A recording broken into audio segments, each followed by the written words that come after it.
Hey there, everyone. It's Ethan. I hope you're having a good Saturday. I mentioned on my video earlier in the week that I was going to give you a preview of what we're going to be talking about in church tomorrow.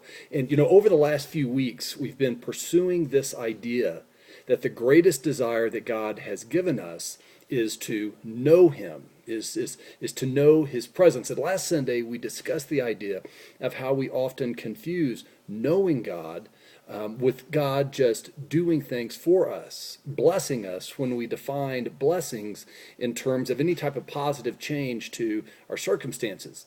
And I made the statement that to understand God only in terms of what He does for us really doesn't require much faith. But to know God in terms of His presence, right? His goodness, His nature, His character in us and through us in all of life, that is only possible by faith. Because what do we mean by faith? What does it mean to have faith? It's impossible for us to think about our Christianity apart from the concept of faith. But what do we mean, right? How are we thinking when we say that we have faith in God?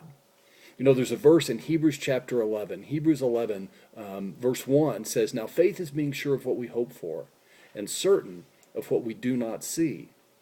But what is it that we hope for? What is it that we are sure of, that we are certain of? What is it that we hope for? Give you an analogy of faith. I want you to think about this.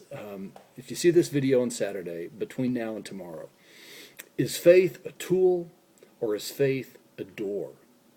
Because, guys, the faith that God invites us into is not just some esoteric theological concept. It's practical, it's powerful, and it comes alive in the real issues and in the practical details of our everyday lives, where we really live. And I promise you that our discussion tomorrow is going to be encouraging to you. And I really do look forward to seeing you. But last thing, remember, you can't be thinking, oh, I have to get home and stay ready for the game, and I'm not going to be able to make it to church, right? We're going to be prompt tomorrow, and the game doesn't start till 1, and you will be able to make it. And also, it is completely appropriate for you to wear your Broncos gear to church tomorrow, okay? So come and join us as we experience together both the command and the gift of the body of Christ, meeting together and encouraging one another, as together we grow in our faith in the goodness and the presence of God.